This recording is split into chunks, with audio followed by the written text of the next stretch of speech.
Well, hello there, hi, and welcome back to these 1953 Goldtop Les Paul builds. Really sorry about the videos of late, and I'm not even sure when this will come out, but me and the wife have had a bit of a rough time, I'd say. The good lady is recovering from a dose of actually pneumonia, so can't take things too lightly. But she's well on the way to mending now, and I can sneak out in the workshop here without feeling guilty. So what I've been doing is just like the odds and sods sort of thing, like doing a fret job on it, another one, second one. I've had some strings on it.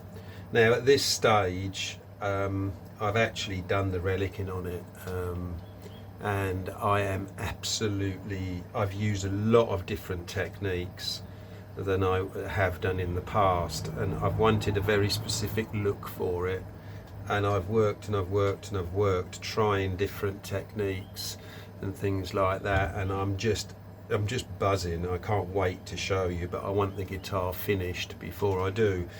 So what we're doing today is the pickguard.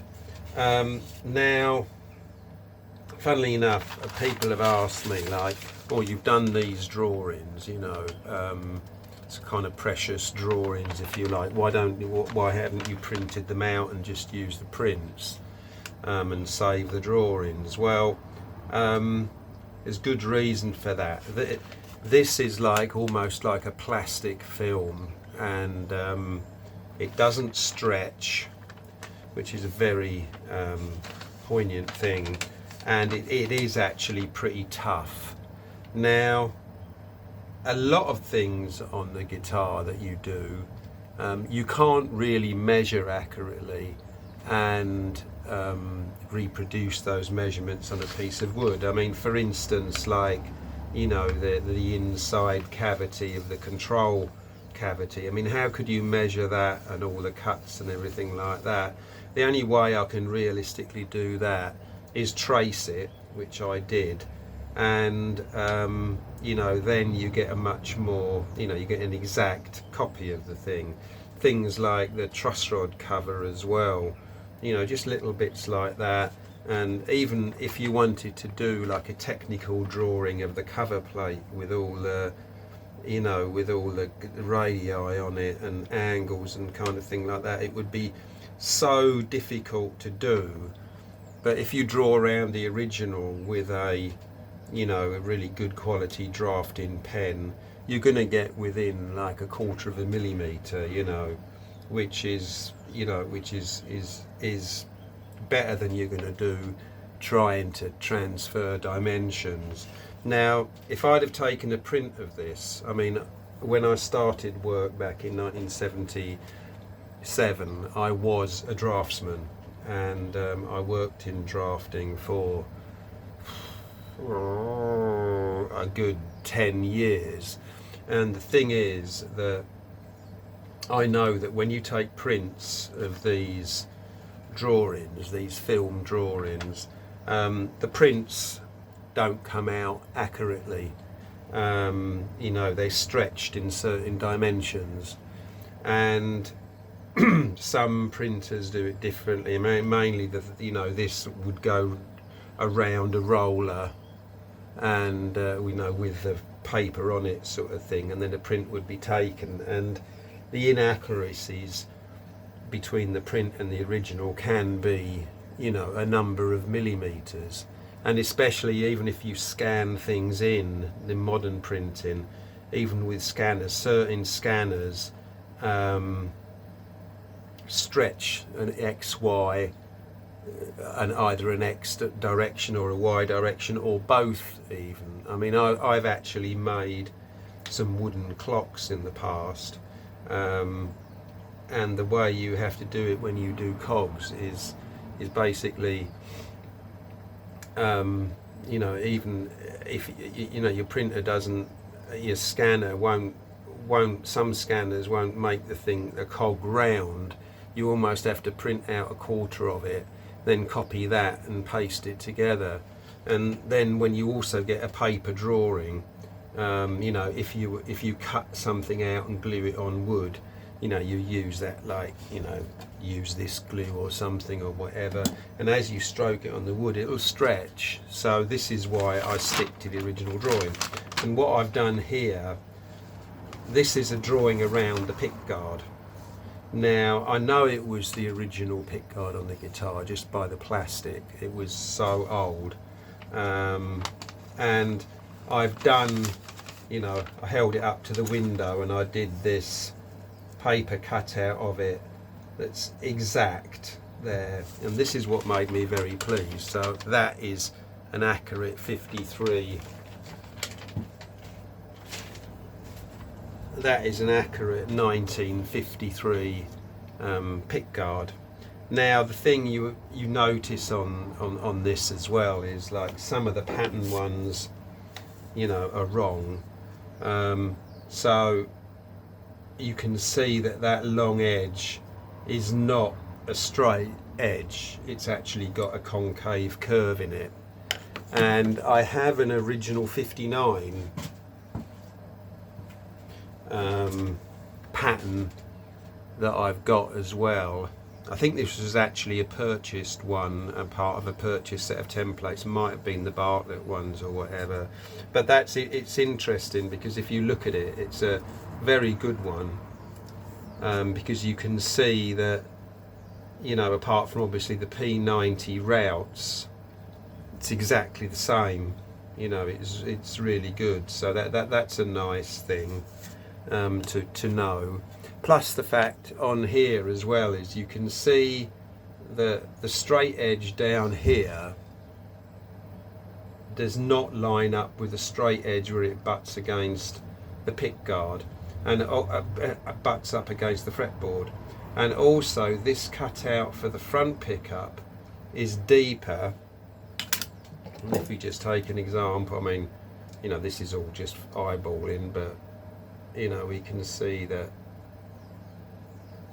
that's that. Oh, let's do it from there. There we go, that's about that deep. And when you look on there, it's a good 2 millimeters for 2 millimeters less deep, that back the bridge pickguard. But I cut this out without any reference to the guitar at all, just straight off my plan. And just look at this, I mean, this gives me so much satisfaction. So we've got front and back pickup there, and look, that just absolutely slides on there, 100% perfect. And you won't believe how much that makes me want to dance. You know, it's cold outside, but I could do handsprings in my underpants outside when I see that. That makes me really happy because I know that my pickups are in the perfect place.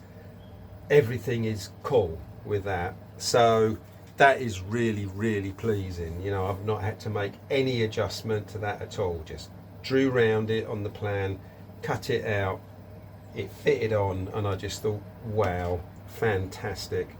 And so what I'm going to do now is I'm going to transfer that to a wooden, to make a template of that, and then we can get cutting some pickguards out. Lovely.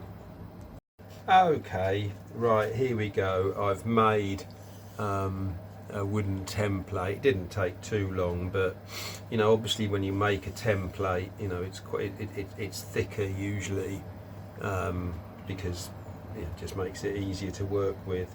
But you know, you obviously, when you keep the edges absolutely vertical, so I tend to cut just as accurate as I can with the bandsaw, because you know the blade's going to go through there perpendicular, and keep the sort of manual filing down to a minimum, because you've only got to rock the file a little bit, and you know, you're upsetting the bearing on the router cutter. Now the thing is with these pickguards, you know, and the old plastic, is that it will have shrunk and warped and whatnot. So, you know, how accurate it is anybody's guess. But anyway, we'll get. I've got this material, and it's actually pretty good. I mean, it's obviously not like the original plastic, but it's a very good dimension. The original was, I measured it at 2.07 millimeters thick, and I can't find. I've tried going to 2.07 on here on my digital calipers, and then converting to fractions, and I get 5/64, which seems a bit of a weird one. You know, 3/32 is close, but that's actually 2.3 millimeters, which is a lot thicker. You know, 0.3 of a millimeter. So I don't quite know what it was meant to be. Like I say, maybe it shrunk or something. But this new stuff I've bought is basically 2.08 millimeters thick. I mean, it's got a film on it, I think, which is next to nothing. But I don't want to take the film off anyway yet. So what I'll do, I'll cut it out, get the film off. But I guess it's, when I looked up on the spec sheet, it said varied between 2 mil and 2.2 mil. So, you know, we're definitely in the blooming close ballpark, Christ. So what I'm going to do is cut out some blanks for these whatsits that I'm just going to draw around this, and then roughly cut, and then we'll set up the router to cut them out. So okay, hi there. Now I've glued the Pickguards blanks to my wooden template, and I'm going to show you how I'm going to cut them out using a makeshift router table. Basically, it's a router upside down in a vise with it's a bottom guided bearing on this router. I would prefer a top guided, so I could do it this way round, so I could actually see the template, but it's bottom guided, so I've got to do it the other way up. But anyway, I mean, basically I've roughly cut round it on the bandsaw, just using the template as a guide. So now you want to be a bit careful doing this, because it's very easy to sort of tip off the edge or go in there. So be careful and just keep your bloody fingers out of the way of everything, you know. And you want to try and cut, the cutter spins that way, so you want to try and cut with the cutter like heading towards the material. So right, so here we go, let's rock and roll.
So that was nice and simple.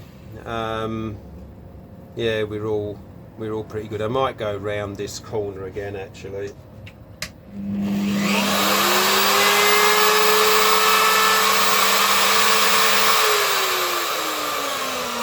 Seems fine, but yeah, you can see how easy that was. I haven't gone round this pointy bit at the end. I'll finish off that by hand, and this craggy stuff is on the edge is just the plastic covering over the pickguard, of which there's 2 layers. But well, here we go. Here's the 2 pickguards I've made now. They need a bit of tidying up obviously, but you can just see how well they fit on here.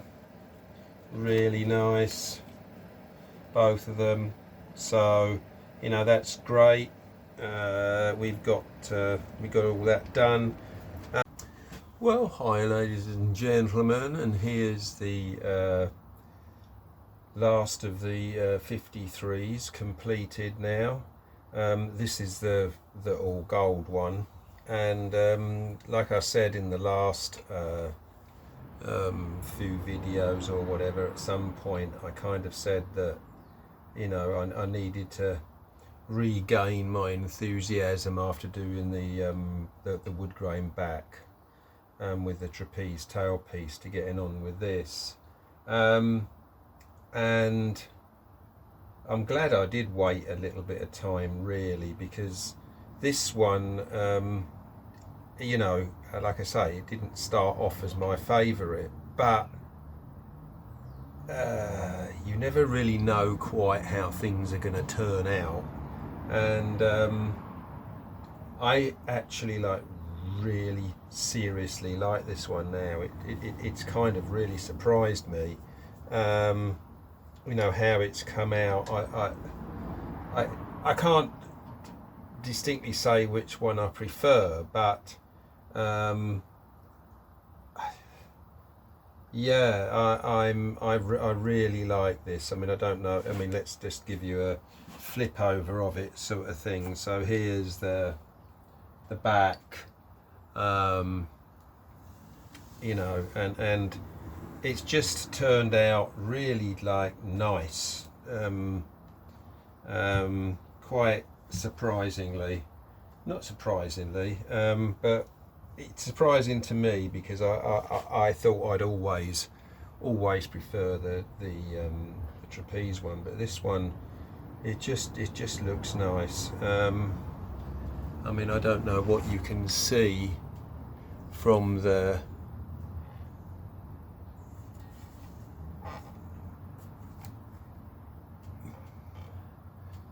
back there and everything. I mean, it just I redid the knobs again, because I just was taking it indoors after doing it, and I just had it by the other one on the edge of the bed, and I looked at it and I thought the knobs had too much green in them, so I redid the knobs again, and they all look nice. But yeah, and it's just really nice. So let me do a flyby of it. I'm a bit lost for words actually, because I don't know how I'm supposed to describe it when, you know, I wax lyrical about the other one. And I mean, this one is heavier, but it's not stupidly heavier. I mean, you know, it's still under 10 pounds definitely, and it doesn't, you know, when you got it round your neck or sort of thing, you don't think, oh my god. But let me do a flyby of it, switch you off and do a flyby of it, and see if we can catch this lovely checking, which is, there's a lot of it, but it's not heavy. So let's do that. Yeah, I'm just going to do this how it comes, because this phone again grabs the green that's on it like ridiculously from what I'm looking in the screen. But let's just do like, don't know what to think about this poker chip here, whether I like it or not. I mean, they were meant to be really good repros, but I don't know. Yeah, I don't know if I'm that keen. So you can see on here we've got this sort of raised bits in the weather checking and things, which really look nice. So really a lovely coppery colour, and again, it's, to my eyes, in the camera, it's looking so green here when it's not at all, really. But let's go around the knobs here.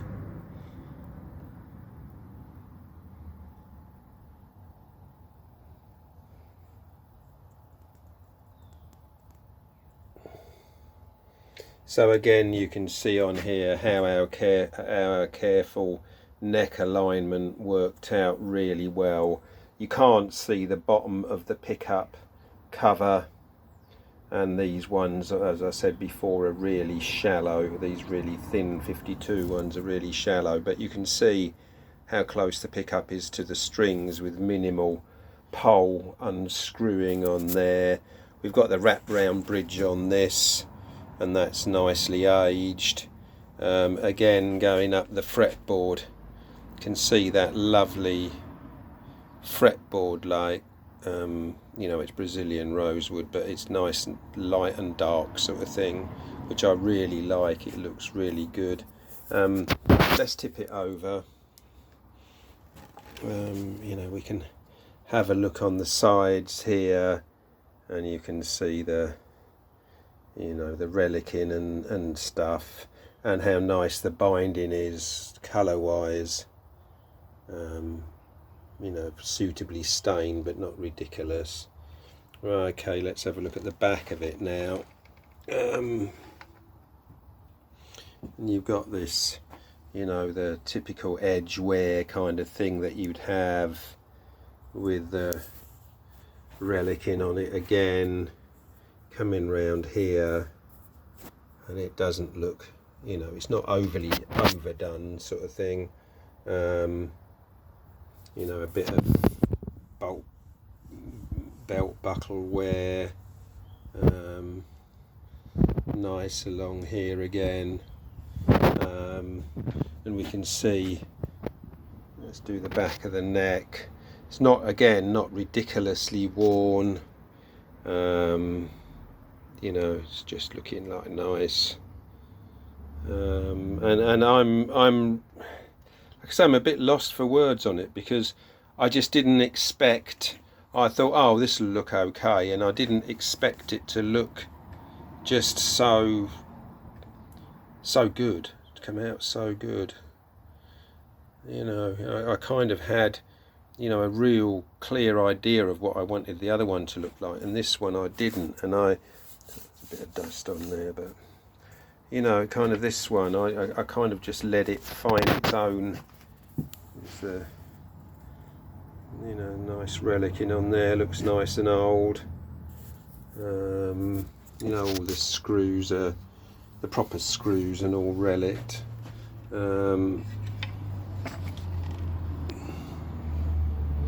Here we go again. Yeah, I don't know what I can say about it really. I've made these pickguards obviously to the original.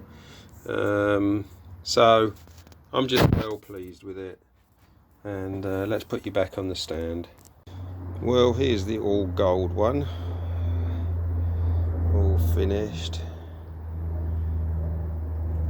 Hope you can see the craze cracking on it, and the detail of the finish.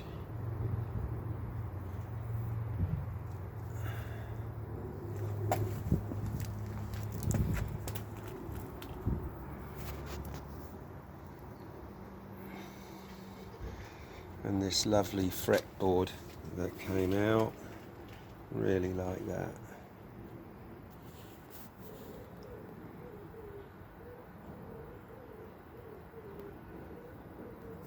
And like you'll notice here as well, the knobs I calmed down, if you remember, so that's quite nice. I actually redid them, and to get less green on them, they were a bit Disney looking sort of thing. Down the side here. Okay, let's turn it over. Got some nice relicing on the side. Oh, there's a bit of dust on the back of it here, but That'll wipe off. But there's craze cracking everywhere. Turn it over now on the back.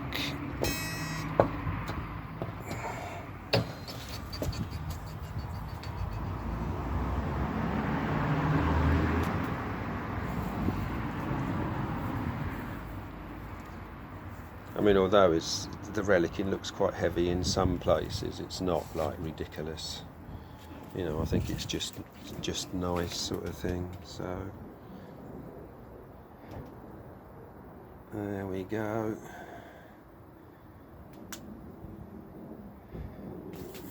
Yep, so let's finish off.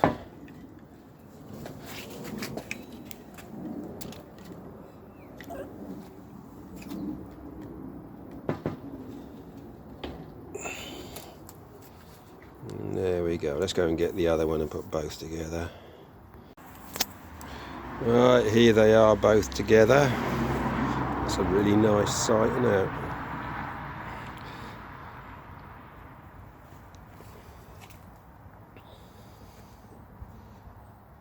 I'll only do a short video here because we've seen them all.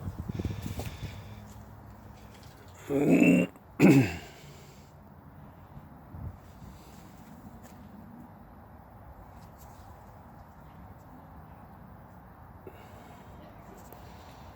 we go.